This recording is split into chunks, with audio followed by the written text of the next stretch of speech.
कि बस श्री ठाकुर जी मेरे पति हैं। आज हम थोड़ा सा अध्ययन कर रहे थे तो हमें बहुत एक सुंदर सी जानकारी मिली कि एक भक्त हुई मातृशक्तियों में, उनका नाम लाली जी था और वो राजस्थान से थे। तो ठाकुर जी ने उनकी परीक्षा लेने की कुछ सोची। उनके एक बेटा था, भगवान का भजन नहीं छोड़ते, हर स्तुति में ठाकुर जी को पकड़ कर रखते थे। तो ठाकुर जी ने आज ऐसे लीला करके उसके पुत्र को मरवा डाला। कोई भी घटना कैसे भी होती है वो भगवान की मर्जी से होती है और उसमें बस जो जो प्यारो करे सोई मोए भावे।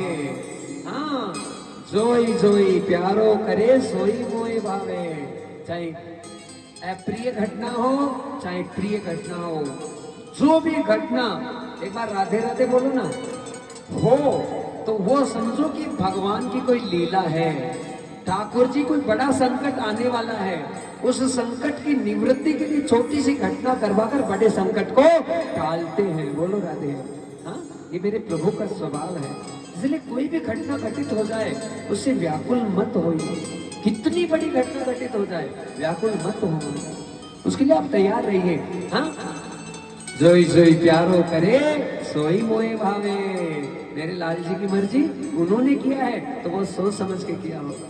लाली जी का एक पुत्र था, मृत्यु हो गई और उसी समय भगवान ही संत बनकर, लाली जी संतों की सेवा करती थी और संत सेवा के प्रति प्रतिबद्ध थी। हर प्रकार से संत सेवा में तैयार रहती थी।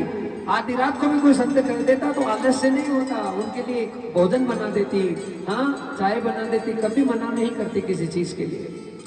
आज पुत्र मरा हुआ है, शव पड़ा है और संत के रूप में भगवान ही आ गए। अलग निरंजन, अलग निरंजन। हाँ,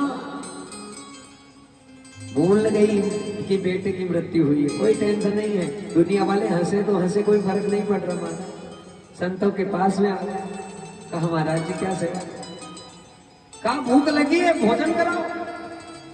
अब ये टेंशन नहीं कि बालक मरा हुआ मैं भोजन कराऊं तो कैसे कराऊं, कोई शंका बिल्कुल इतना सा द्वंद नहीं हुआ। महाराज लाली जी अंदर चली गई, चौके को संभाल लिया और संभाल कर चकाचक संतों के लिए भोजन लाई है। एक मातृशक्ति का पूरा जीवन दुख में ही जाता है और वो माता का ही हृदय ऐसा है कि इतनी सब चीजों को सहन कर लेती है। पति की गालियां कौन खाती है बताओ, बोलो राधे राधे।